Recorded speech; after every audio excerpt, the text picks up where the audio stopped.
Hello students, विषय रसायण विज्ञान प्रकरण नंबर 4 रासायणिक बंधन અને આણ્વીય રચના। તો સ્ટુડન્ટ્સ, હવે આજનો આપણો ટોપિક છે સહસ્પંદન રચનાઓ। હવે એમાં તમે જુઓ સ્ટુડન્ટ કે પહેલાં તમને વિચાર આવશે કે સહસ્પંદન રચનાઓ એટલે શું। તો સ્ટુડન્ટ, આપણે સહસ્પંદન જે બંધારણ છે તેને એક ઉદાહરણથી સમજીએ। ઓકે, હવે ઉદાહરણ તરીકે આપણે લઈએ છીએ ઓઝોન અણુ। બરાબર, તો તમે જાણો છો કે 3 ઓક્સિજન પરમાણુઓ જે છે એ 3 ઓક્સિજન પરમાણુ એકબીજા સાથે રાસાયણિક બંધથી જોડાઈને ઓઝોન અણુ બનાવે છે। ઓકે, હવે ઓઝોન અણુ વિશે માહિતી આપણે આગળ મેળવી લીધી। શું માહિતી મેળવી? તો કે જે ઓઝોન અણુ છે એનું લુઈસ બંધારણ કેવું હોય છે।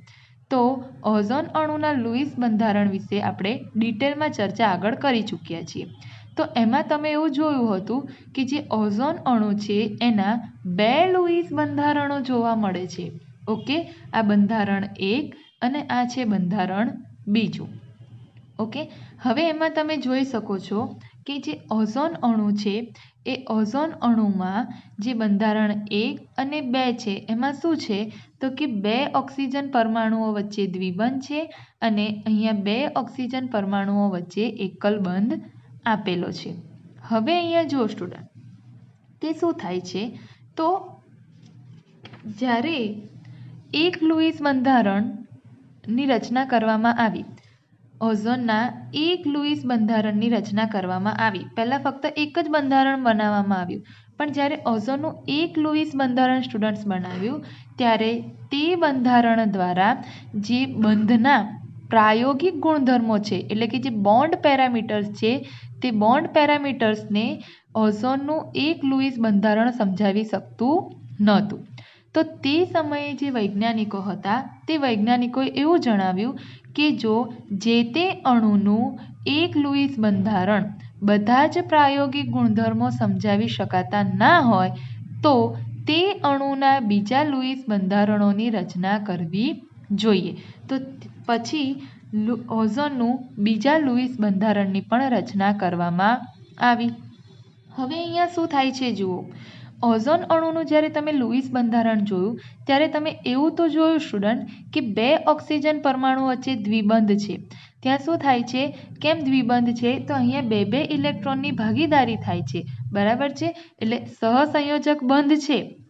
બંધ કયો છે? સહસંયોજક બંધ। પણ સહસંયોજક બંધ એકલ બંધ બી હોય, સહસંયોજક બંધ દ્વિબંધ હોય, સહસંયોજક બંધ ત્રિબંધ હોય। એટલે સહસંયોજક બંધ એ શું છે? બંધના પ્રકાર છે। ઓકે, હવે અહીંયા શું થાય છે કે 2 ઇલેક્ટ્રોનની ભાગીદારી કરી આ 2 ઓક્સિજન પરમાણુ વચ્ચે દ્વિબંધની રચના થાય છે। અહીંયા આપણે એવું કન્સિડર સ્ટુડન્ટ્સ કરીએ છીએ કે આ 2 જે ઓક્સિજન પરમાણુઓ છે એમની વચ્ચે એકલ બંધ છે। પરંતુ સ્ટુડન્ટ, આપણે લુઈસ બંધારણમાં શું જોયું હતું કે આ જે ઓક્સિજન પરમાણુ છે એ 2 ઇલેક્ટ્રોનનું આ ઓક્સિજન પરમાણુને દાન કરે છે। જ્યારે સ્ટુડન્ટ ઇલેક્ટ્રોનની ભાગીદારી કરવામાં આવે તો ઇલેક્ટ્રોનની ભાગીદારી દ્વારા જે બંધ બને એને સહસંયોજક બંધ કહેવાય।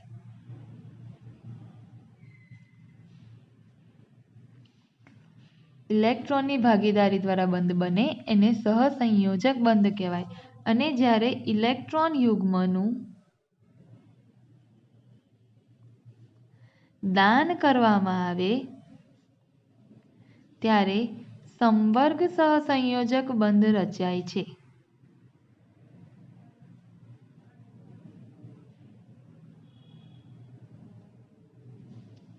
ઓકે સ્ટુડન્ટ, તો હવે અહીંયા જો અહીંયા આપણે ઓરિજિનાલિટી શું થાય છે કે ખરેખર તો અહીંયા સંવર્ગ સહસંયોજક બંધની જ રચના થયેલી છે, પરંતુ સંવર્ગ સહસંયોજક બંધ બી કે સંવર્ગ સહસંયોજક બંધ તો ખરો પણ એકલ બંધ છે એવું બી કહેવાય। આ સહસંયોજક બંધ છે કારણ કે ઇલેક્ટ્રોનની ભાગીદારી દ્વારા બંધ બનેલા છે, પણ કેટલા છે તો કે દ્વિબંધ છે।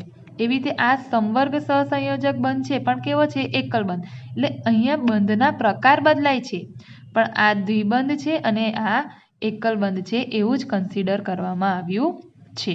ઓકે, હવે સ્ટુડન્ટ્સ અહીંયા શું થાય છે કે આ રીતે લુઈસ બંધારણ બે મળી ગયા ઓઝોન અણુના.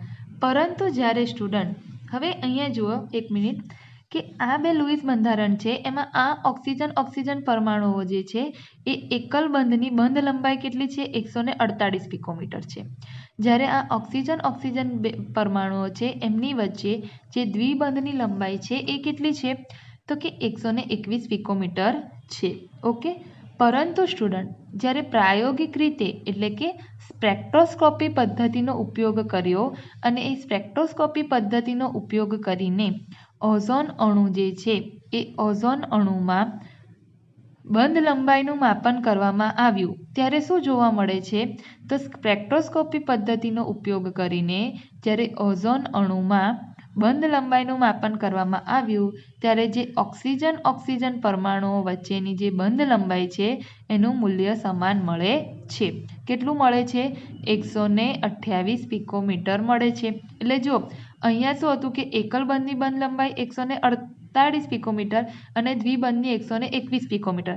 પણ જ્યારે સ્પેક્ટ્રોસ્કોપી પદ્ધતિનો ઉપયોગ કરી અને બંધની બંધ લંબાઈ માપવામાં આવી ત્યારે શું થાય છે તો કે એકલ બંધની બંધ લંબાઈ બી નથી મળતી, દ્વિબંધની બંધ લંબાઈ બી નથી મળતી. શું થાય છે આ જે એકલ બંધ અને દ્વિબંધની બંધ લંબાઈ છે તેમની વચ્ચેની એટલે કે મધ્યવર્તી બંધ લંબાઈ મળે છે જેનું મૂલ્ય કેટલું છે 128 પિકોમીટર છે. Okay student. એટલે અહીંયા આપણે એવું કહી શકીએ કે જે સ્પેક્ટ્રોસ્કોપી પદ્ધતિ દ્વારા તમે ઓઝોન અણુની બંધ લંબાઈ માપો છો એ 128 પિકોમીટર મળે છે. જે બે લુઈસ બંધારણ આપેલા છે એ લુઈસ બંધારણમાં જે બંધ લંબાઈ જોવા મળે છે તે બંધ લંબાઈની મધ્યવર્તી બંધ લંબાઈ છે. બીજી વસ્તુ એ કે આ જે લુઈસ બંધારણની મળ્યા એ લુઈસ બંધારણો ફક્ત વિચારીને કરેલા બંધારણો છે. ઓરિજિનલમાં આપણને જો કોઈ બંધારણ ઓઝોન અણુનું જોવા મળતું હોય તો તે આ જે ત્રીજું બંધારણ છે એ છે. અહીંયા તમને શું કહે છે કે અહીંયા દ્વિબંધ છે, અહીંયા એકલ બંધ છે. અહીંયા આ બંધારણમાં આ બે વચ્ચે એકલ બંધ છે, અહીંયા દ્વિબંધ છે.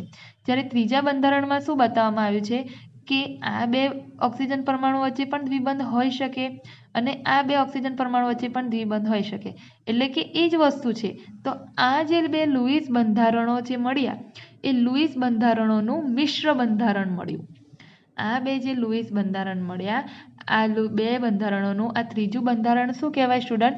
મિશ્ર બંધારણ કહેવાય. તો હવે આના ઉપરથી આપણે શું કહી શકીએ ખબર? એવું કહી શકાય કે કેટલાક સંયોજનો અથવા તો અણુઓ જે એક કરતાં વધારે બંધારણ ધરાવતા હોય છે, બરાબર. અને આ જે બધા જે બંધારણો છે આ બંધારણોનું એકબીજામાં એકબીજામાં સતત અને ત્વરિત રૂપાંતરિત થતા હોય છે. તો આ બંધારણો જ્યારે એકબીજામાં સતત અને ત્વરિત રૂપાંતરિત થતા હોય તો તેવા બંધારણોને સ્ટુડન્ટ સહસ્પંદન બંધારણો કહે છે. ફરીથી કહું છું, કેટલાક સંયોજનો છે સ્ટુડન્ટ કે જે એક કરતાં વધારે બંધારણ ધરાવતા હોય છે. તો જે એક કરતાં વધારે બંધારણો હોય જે સંયોજનના તેમાં શું થાય છે તો કે તે એકબીજામાં સતત અને ત્વરિત રીતે રૂપાંતરિત થતા હોય છે. અને આ જે સતત અને ત્વરિત રીતે રૂપાંતરિત થાય તેવા બંધારણને સહસ્પંદન બંધારણ કહે છે. ઓકે. હવે અહીંયા જુઓ કે આ જે બે સહસ્પંદન બંધારણો છે સ્ટુડન્ટ એમાં એ બંધારણની શક્તિ કેવી છે? સમાન છે, બરાબર. એમાં કેન્દ્રનું સ્થાન પણ કેવું છે? સમાન છે. તેમજ આ બંને બંધારણમાં તમે જોઈ શકો છો કે અહીંયા બંધકારક ઇલેક્ટ્રોન તો 2 ને 2 4 ને 2 6. અહીંયા પણ બંધકારક ઇલેક્ટ્રોન 2 2 4 ને 2 6. અબંધકારક ઇલેક્ટ્રોન 2 2 4 2 6 2 8 2 10 ને 2 12. આમાં પણ અબંધકારક ઇલેક્ટ્રોનની સંખ્યા તો 2 2 4 2 6 2 8 2 10 ને 2 12. એટલે બંને જે બંધારણો છે એમાં પરમાણુઓના સ્થાન, તેમની શક્તિ, તેમાં બંધકારક ઇલેક્ટ્રોન યુગ્મની સંખ્યા, અબંધકારક ઇલેક્ટ્રોનની સંખ્યા એ બધી જ કેવી હોય છે સ્ટુડન્ટ? સમાન હોય છે. તો જ્યારે આ પ્રકારના બંધારણો હોય ત્યારે શું થાય છે તો અહીંયા શું જોવા મળે છે કે જ્યારે સમાન પ્રકારના જે બંધારણો છે એ બંધારણો મળ્યા, હવે પ્રાયોગિક રીતે આપણે જ્યારે જોયું ત્યારે આપણને શું મળે છે, તો આ જે બે બંધારણો છે એમનું મિશ્ર બંધારણ, આ બે બંધારણોનું મિશ્ર અથવા તો આ બંને બંધારણોને દર્શાવતું સંકૃત બંધારણ જોવા મળે છે, જેને સંકૃત સહસ્પંદન બંધારણ કહે છે. આ જે બે લુઈસ બંધારણ છે એ બંને લુઈસ બંધારણને દર્શાવી શકે એવું મિશ્ર એટલે કે સંકૃત સહસ્પંદન બંધારણ જોવા મળે છે. ઓકે, હવે આ જે સંકૃત સહસ્પંદન બંધારણ તમને જોવા મળ્યું સ્ટુડન્ટ, એની જે ઉર્જા જે છે એ આ જે પહેલું અને બીજું બંધારણ છે તેના કરતાં કેવી હોય છે, નીચી હોય છે. એનું કારણ શું છે, તો જો એનું કારણ છે સ્ટુડન્ટ પાઈ ઇલેક્ટ્રોનનું સ્થાનાંતર. જો પાઈ ઇલેક્ટ્રોનનું આની ઉર્જા કેમ નીચી છે, તો જો પાઈ ઇલેક્ટ્રોનના સ્થાનાંતરને કારણે કે જ્યારે તમે પાઈ ઇલેક્ટ્રોનનું સ્થાનાંતર કરો એટલે એ દરમિયાન ઉર્જા શું થાય સ્ટુડન્ટ, ઉત્પન્ન થાય. પાઈ ઇલેક્ટ્રોનનું સ્થાનાંતર કરો એટલે એ દરમિયાન ઉર્જા ઉત્પન્ન થાય, અને જેટલી ઉર્જા ઉત્પન્ન થાય એટલે કે તે અણુમાંથી ઉર્જા કેવી થઈ જાય, ઓછી થઈ જાય, અને એટલા જ માટે જે તે અણુની સ્થાયીતા શું થઈ જાય છે, વધી જાય છે. ઓકે, એટલે કે જે સહસ્પંદન પ્રક્રિયા જે છે એ સહસ્પંદન પ્રક્રિયા જે તે અણુને સ્થાયીતા આપે છે, કારણ કે જો સહસ્પંદન બંધારણો હોય તો જ ઇલેક્ટ્રોનનું સ્થાનાંતર થાય, ઇલેક્ટ્રોનનું સ્થાનાંતર થાય તો જ તે દરમિયાન ઉર્જા ઉત્પન્ન થાય, અને ઉર્જા ઉત્પન્ન થાય એટલે કે જે તે અણુમાં રહેલી ઉર્જા કેવી થઈ જાય સ્ટુડન્ટ, ઓછી થઈ જાય, એટલે તે અણુની સ્થાયીતામાં શું થઈ જાય છે, વધારો થઈ જાય છે. તેમજ જે સહસ્પંદન થાય છે એ સહસ્પંદનને આ જે બે શીર્ષવાળું તીર છે તેના વડે રજૂ કરવામાં આવે છે. ઓકે, બીજી એક વસ્તુ સ્ટુડન્ટ કે આ જે બે બંધારણો છે આ બંધારણોને વિહિત બંધારણો તરીકે પણ ઓળખવામાં આવે છે. જુઓ શું કહે છે કે જ્યારે કોઈ અણુ એક કે તેથી વધારે વિહિત બંધારણોનું અસ્તિત્વ ધરાવતું હોય, એટલે કે જે બંધારણ એકબીજામાં સતત પરિવર્તનશીલ હોય, એકબીજામાં સતત રૂપાંતરિત થતું હોય, જે બંધારણ ક્ષણિક હોય, તો તમે પહેલાં જુઓ તો તમને આ બંધારણ જોવા મળે, થોડી વારમાં જુઓ તો આ બંધારણ જોવા મળે, ફરી જુઓ તો આ બંધારણ જોવા મળે, એટલે કે બંધારણનું સતત શું થઈ જાય છે, આમાંથી આ એવું પરિવર્તનશીલ હોય. જે બંધારણની રચના કેવી હોય, ક્ષણિક હોય, બરાબર, જે રચના કાયમી હોતી નથી, બરાબર છે. તો અણુનું એક લુઈસ બંધારણ હોય છે, એ અણુના એક લુઈસ બંધારણમાં શું થાય છે, તો કે તરત જ પાઈ ઇલેક્ટ્રોનનું સ્થાનાંતર થાય અને એના દ્વારા એનું સ્થાન બીજા બંધમાં થઈ જાય છે, બરાબર. તો આ જે રચના થાય છે, આ જે લુઈસ બંધારણો જોવા મળે છે તેને વિહિત બંધારણો કહેવામાં આવે છે. જે કેવા છે, ક્ષણિક છે, એટલે કે થોડાક સમય માટે જ છે, તેમજ અસ્થાયી છે.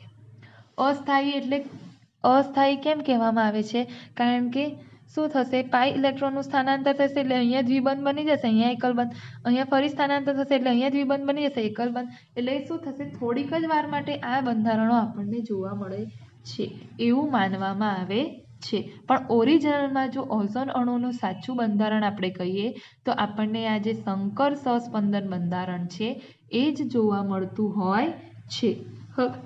હવે અહીંયા જો આમ જ્યારે કોઈ અણુ છે જે એક કરતાં વધારે વિવિધ વિહિત બંધારણોમાં અસ્તિત્વ ધરાવતું હોય તો તે પદાર્થ શું કરે છે, તો કે જે બધા જ વિહિત બંધારણો છે એ બધા જ વિહિત બંધારણોનું સંકર બંધારણ, આ જે બધા વિહિત બંધારણો છે એ બધા જ વિહિત બંધારણોનું સંકર બંધારણ, સંકર એટલે કે મિશ્ર બંધારણ ધરાવે છે. એટલે તે પદાર્થ જે છે એ તે પદાર્થમાં તેના જે અલગ અલગ બંધારણ છે એ એકબીજામાં પરિવર્તનશીલ પામે છે, અને તે દરેકનું મિશ્ર બંધારણ દર્શાવે છે. હવે મિશ્ર બંધારણ દર્શાવે એટલે તે બંધારણમાં મિશ્ર લાક્ષણિકતાઓ પણ જોવા મળતી હોય છે. ઓકે, તો સહસ્પંદન બંધારણ એટલે શું સ્ટુડન્ટ? ટૂંકમાં કહું તો જે બે કોઈ અણુને એક કરતાં વધારે બંધારણો હોય અને તે બંધારણો એકબીજામાં સતત ત્વરિત રૂપાંતરિત થાય તો તેને સહસ્પંદન બંધારણો કહેવાય. રૂપાંતરિત કેવી રીતે થાય છે? તો કે પાઈ ઇલેક્ટ્રોનના સ્થાનાંતર દ્વારા. ઓકે, હવે અહીંયા જુઓ. અને સંકૃત સહસ્પંદન કોને કહેવામાં આવે છે સ્ટુડન્ટ? તો સંકૃત સહસ્પંદન બંધારણ એને કહેવામાં આવે તો કે જે બંને સહસ્પંદન બંધારણો છે એ બંને બંધારણોને દર્શાવતું મિશ્ર બંધારણ, બંને બંધારણોની મિશ્ર લાક્ષણિકતા દર્શાવતું જે બંધારણ મળે તેને સંકર સહસ્પંદન બંધારણ કહેવામાં આવે છે. આપણે બીજા ઉદાહરણ દ્વારા વસ્તુ સમજીએ.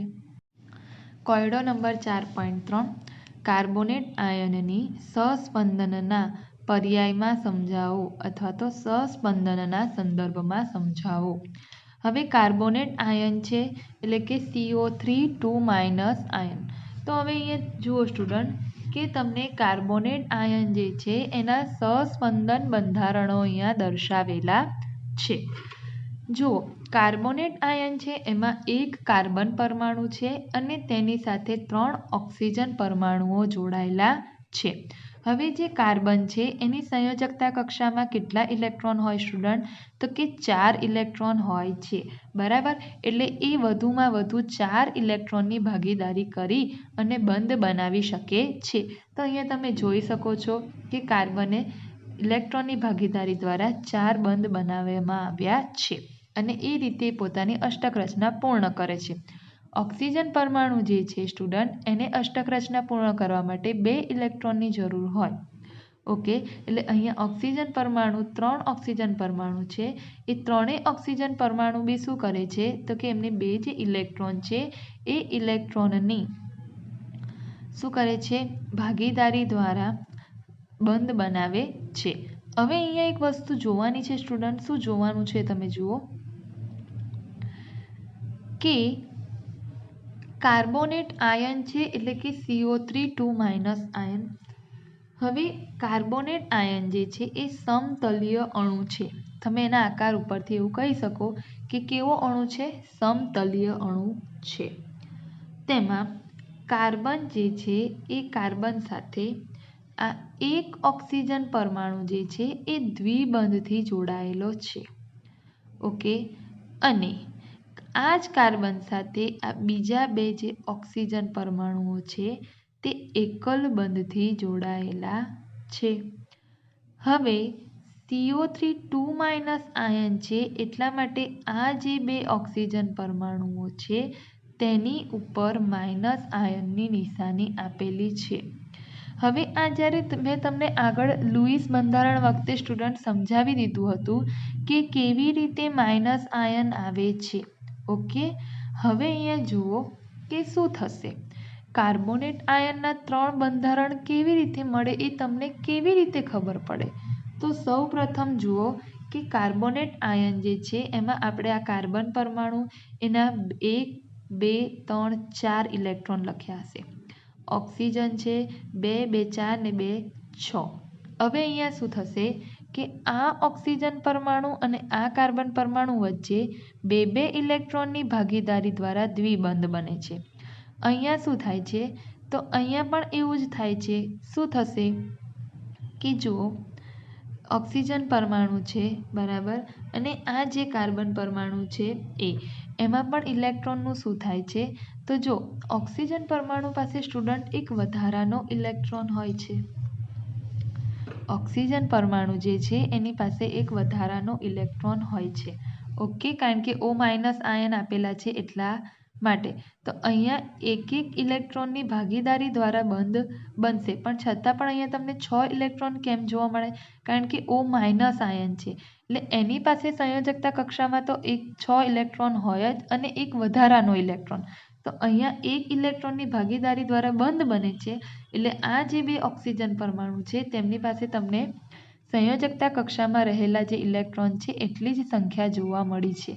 અહીંયા શું થશે સ્ટુડન્ટ? હવે તમે જુઓ કે આ કાર્બોનેટ આયન જે છે તેનું વિહિત બંધારણ છે. હવે અહીંયા શું થાય છે કે આ જે કાર્બોનેટ આયન છે એમાં સૌ પ્રથમ આ જે કાર્બન અને ઓક્સિજન વચ્ચે દ્વિબંધ છે એમાં એક સિગ્મા બંધ હોય અને એક પાઈ બંધ હોય, એ તમે આગળ સમજશો. તો પાઈ ઇલેક્ટ્રોનનું સ્થાનાંતર થાય તો પાઈ બંધમાં રહેલા ઇલેક્ટ્રોન હોય એને પાઈ ઇલેક્ટ્રોન કહેવાય. તો હવે અહીંયા શું થશે? આ જે પાઈ બંધ છે એનું સ્થાનાંતર થશે અહીંયા. આ પાઈ બંધનું સ્થાનાંતર અહીંયા થાય તો શું થાય કે અહીંયા દ્વિબંધની રચના થશે. અહીંયાથી આ બંધ ખસી ગયો એટલે અહીંયા એકલ બંધ આવશે અને અહીંયા એકલ બંધ આવશે. ઓકે, એટલે આ તમને બીજું વિહિત બંધારણ મળ્યું. જ્યાં દ્વિબંધ હશે ત્યાં ઓક્સિજન પાસે 4 ઇલેક્ટ્રોન આવશે અને જ્યાં એકલ બંધ હશે એ ઓક્સિજન પરમાણુ પર માઇનસ આયન આવશે. હવે અહીંયા શું થશે? આ બીજું વિહિત બંધારણ મળ્યું. હવે અહીંયા ફરીથી આ જે પાઈ બંધ છે એનું શું થાય છે? સ્થાનાંતર થશે.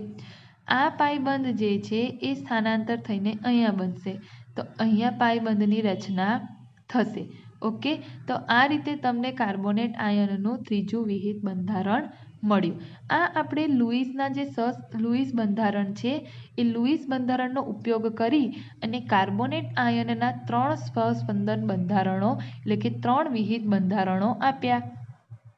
સહસ્પંદન બંધારણો કહો કે વિહિત બંધારણો કહો, સરખું જ છે. હવે અહીંયા જુઓ સ્ટુડન્ટ, જ્યારે ઓરિજિનલમાં આપણે પ્રાયોગિક સ્પેક્ટ્રોસ્કોપિક પદ્ધતિથી કાર્બોનેટ આયન જે છે એ કાર્બોનેટ આયનની ગુણધર્મોનો અભ્યાસ કરવામાં આવે છે ત્યારે આપણને શું જોવા મળે છે? તો જ્યારે સ્પેક્ટ્રોસ્કોપી પદ્ધતિના મદદથી કાર્બોનેટ આયન જે છે એની બંધ લંબાઈ જે જોવામાં આવી તો કાર્બોનેટ આયનમાં જે carbon oxygen carbon oxygen carbon oxygen આ જે 3 બંધો છે એ ત્રણેય બંધની બંધ લંબાઈ સમાન જોવા મળી. ઓકે, તો આ જે ત્રણેય બંધની બંધ લંબાઈ કેવી જોવા મળે છે? સમાન જોવા મળી. તો ઓરિજિનલ આપણે કાર્બોનેટ આયનનું જે સંકર બંધારણ કહેવાય અને આ જે 3 બંધારણો છે, આ જે કાર્બોનેટ આયનના 3 વિહિત એટલે કે સહસ્પંદન બંધારણો છે એ ત્રણેય બંધારણોના મિશ્ર કરતું આ ત્રણેય બંધારણોની લાક્ષણિકતા દર્શાવતું એક સંકર બંધારણ આપણને જોવા મળે છે. બરાબર છે. કાર્બન ડાયોક્સાઇડ અણુની આપણે રચના સમજીએ તો કાર્બન ડાયોક્સાઇડ અણુ જે છે એમાં આ પ્રકારના 2 બંધારણો જોવા મળે છે.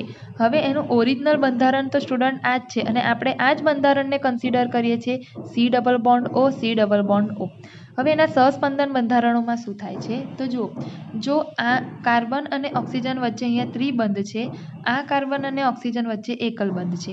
એ જ રીતે અહીંયા આ કાર્બન અને ઓક્સિજન વચ્ચે એકલ બંધ છે અને આ કાર્બન અને ઓક્સિજન વચ્ચે ત્રિબંધ છે.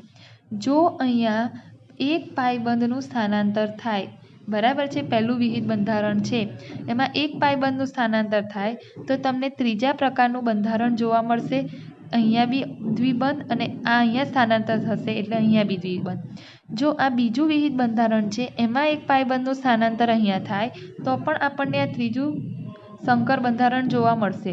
ઓકે સ્ટુડન્ટ, એટલે આપણે એવું કહી શકીએ કે શું કહી શકીએ તો કે કાર્બન ડાયોક્સાઇડમાં કાર્બનની ડાબી બાજુના ઓક્સિજન વચ્ચે ત્રિબંધ છે, જમણી બાજુના ઓક્સિજન વચ્ચે એકલ બંધ છે. ઓકે, તો બંધારણ 1માં જો આપણે આ પાઈ બંધનું સ્થાનાંતર જમણી બાજુએ કરીએ, બરાબર, તો આપણને ત્રીજું બંધારણ મળશે અને બંધારણ 2માં જો આપણે પાઈ બંધનું સ્થાનાંતર ડાબી બાજુએ આ રીતે કરીએ તો આપણને સંકર બંધારણ મળશે. તેમજ જે પાઈ બંધનું સ્થાનાંતર છે એ પાઈ બંધના સ્થાનાંતરથી આપણને શું મળ્યું તો કે આ જે કાર્બન ડાયોક્સાઇડ છે એ કાર્બન ડાયોક્સાઇડના 3 પ્રકારના વિહિત બંધારણો જોવા મળ્યા. આ એક વિહિત બંધારણ, આ બીજું વિહિત બંધારણ અને આ ત્રીજું વિહિત બંધારણ. હવે અહીંયા શું થાય છે? કાર્બન ડાયોક્સાઇડ અણુમાં કાર્બન ડબલ બોન્ડ O, બરાબર, કાર્બન ડાયોક્સાઇડ અણુમાં પ્રાયોગિક રીતે કાર્બન અને ઓક્સિજન વચ્ચેની જે બંધ લંબાઈ છે એ 115 પિકોમીટર આવે છે. કેવી રીતે? તો જે દ્વિબંધ છે, બરાબર છે, દ્વિબંધ એની બંધ લંબાઈ છે 121 પિકોમીટર અને જે ત્રિબંધ છે એની બંધ લંબાઈ છે 110 પિકોમીટર. તો દ્વિબંધની જે કાર્બન ઓક્સિજન વચ્ચે દ્વિબંધ છે એની બંધ લંબાઈ અને ત્રિબંધ છે એની બંધ લંબાઈની વચ્ચેની બંધ લંબાઈ આપણને સ્પેક્ટ્રોસ્કોપી પદ્ધતિમાં જોવા મળે છે અને જે 115 પિકોમીટર સ્વીકારવામાં આવી છે. તો સ્ટુડન્ટ, આ સહસ્પંદન બંધારણો છે. કાર્બોનેટ આયનના સહસ્પંદન બંધારણો કેટલા? તો કે 3 અને એનું આ સંકર બંધારણ છે. કાર્બન ડાયોક્સાઇડ અણુની રચનામાં તો આ ત્રણ સહસ્પંદન બંધારણો જોવા મળે છે. જ્યારે સ્પેક્ટ્રોસ્કોપી પદ્ધતિનો ઉપયોગ કરવામાં આવે ત્યારે દ્વિબંધ અને ત્રિબંધ એની જે બંધ લંબાઈ છે એ બંધ લંબાઈની વચ્ચેની બંધ લંબાઈ 115 પિકોમીટર આપણને મળતી હોય છે.